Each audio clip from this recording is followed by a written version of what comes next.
In February 2013, a bunch of bronies had an idea. A unicon in Las Vegas, known for its beautiful women, bright lights, money, alcoholism, gambling addictions, and a lifetime of regrets. They decided to dub this unicon Las Pegasus, and it would be taking place in the Riviera Hotel. It's big, it's beautiful, with over 100,000 square feet of gaming space, featuring 22 celebrity guests, such as voice actors, artists, musicians, etc. Pretty ambitious for a first-time con. Well, yes, but also no. See, this venue is nowhere near the standard it's being marketed as. It's one of the cheapest venues in Las Vegas, and to top it off, 3 years earlier, Riviera went bankrupt, and they decided they are desperate for cash, and Las Pegasus is desperate for a venue. So a deal was struck between the two. Las Pegasus will pay for the venue during the convention, so any money made during the weekend will go straight to Riviera to pay for the venue. To do this, they needed at least 2,000 attendees. Not a bad idea, the managers thought to themselves and took the deal. And in theory, everything should work out just fine. If 2,000 people showed up to a lackluster venue on a regular weekend in the middle of a desert for a first-time con targeted a niche audience and some still made enough to pay for the VIPs. What could go wrong?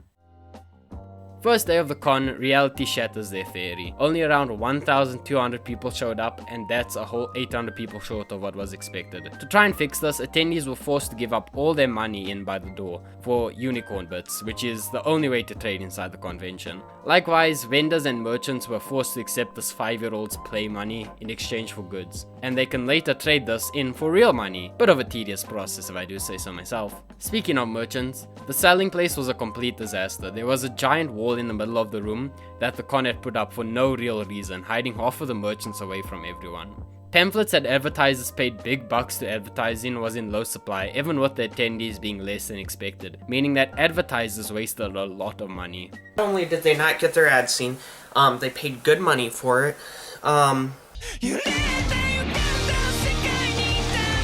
But it's fine, at least we get to see our favorite celebrities thought the con goers. Well, eventually, cause most are still at the airport waiting to be picked up and escorted to the venue, most of which never got picked up and had to catch taxis there instead.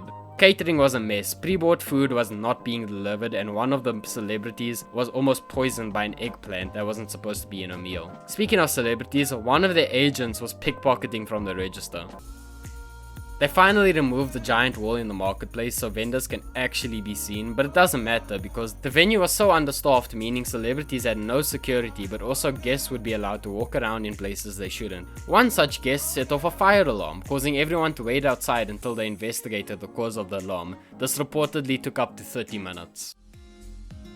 Attendees wake up to a boot out the door. It was the organizer's job to pay for the rooms over the weekend as per agreement, but with low attendance numbers this never happened, so the organizers of Las Pegasus told the hotel to take control, kicking some attendees out and demanding they pay $300 for every night they spent there, even though they already paid for the rooms. Many guests obviously didn't have this type of money on them and were even liable for arrest. Meanwhile, vendors see what's going on and decide to take their monopoly money and exchange it in before it's too late. But when they went to do this, the organizers of Las Pegasus were gone, disappeared. In fact, to this day, they have not been seen. They went into hiding after this. Way to put the con in convention. But it's not over. Staff and VIPs host an event in the hall and online, so they can pay for the VIPs for showing up to the event. Even with all the money donated, some VIPs still haven't got paid to this day because their checks got bounced.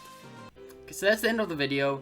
I kind of enjoy making this kind of content. It's super fun, but it takes lots of time to edit. That's why I'm doing the outro with a face cam, because it'll be easier to just put in at the end.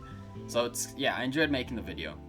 And I don't know, I have two very different types of content on my channel now. One where I do like face cams like this, and one where I spend lots of time editing a video to like make that. But I'm really happy at how those turns out, because those are like super fun to watch.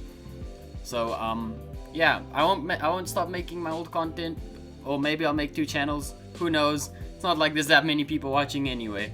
But yeah, so if you watch the video, thank you, and why don't you like and subscribe and share the video, because it takes super long to make these type of videos, so it'll be nice if you like got the word out.